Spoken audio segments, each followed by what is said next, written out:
hati na lang tayo. Ay, talaga. Pangkain, pang gastos Thank mo. you. Nag-a-apply pa lang to si Mama nga Lods, no? Galing pa tong Zamboanga. Nirecommend lang din to sa atin ng kaibigan niya. Nagpahati dito sa may Remedios, sa may Top Avenue. Tapos itong dalawa naman mga Lods, galing Kuwait. Si Ma'am lang yung nakabook sa atin yung nasa harap. Tapos yung kaibigan niya sa likod, isinabay na lang sa atin, no? Ang unang drop ko nito si Ma'am sa PITX. Tapos yung isa naman is sa North Harbor sa may Pier 4, no? Habang nasa biyahe kami mga Lods, nagkikwentuhan, tawanan, so ganun sila kakomportable sa atin pag naisakay na. Itong isa ang problema ko mga Lods kasi yung Pier 4, di ko alam kung may biyaheng Bacolod. Pero swerte pa rin siya kasi nung paghatid ko sa kanya, may barko na paalis na, halos 1 oras na lang yung pagitan pagdating namin, no? Si Ma'am naman is nagpipilit lang to talaga magpasundo sa atin mga Lods kasi uwi pa siya ng Bicol, di niya talaga kabisado yung PITX, no? So wala siyang idea sa Manila.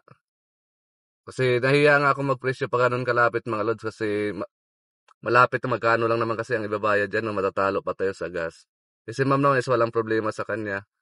May hatid lang daw siya ng maayos sa terminal, no? Kung sino yung... Si Ma'am nga, di naman ako nakita, Ma'am, no? First time mo umuwi, no? Opo. Takot na takot. First time ko din Takot umuwi. kami po yan. Saka Parang hindi ako kami dalawa. marunong ng ano ba yung mag-bus lang tapos Oo nga, tinuruan na kita mag-bus ka na lang para di ka mahihain kasi ako. Hindi nga ako nakaka-travel. Tapos mo yan video. Saan mo yan nilagay? TikTok at saka sa FB ko. Oh, di Wag mo sikat. lang, Sikat lagyan ka mo na lang ba? ng ano ba? Lagyan mo lang ng music pa. Bawal kasi marinig ng ano. Ano naman Lang. yun? Kasi kakilala talaga. Ang dami mong alam. Kaya para safety tayo. Kay kuya yan, bahala siya. Pasitulot ka ako. Ayan, sa gilid ko. Samang loko-loko tatlo. Dito. Happy lang. Walang ending ha? Ikaw ang problema. Problema mo talaga. Yung barko mo kung anong oras ang ano. Oo nga. Lema talaga.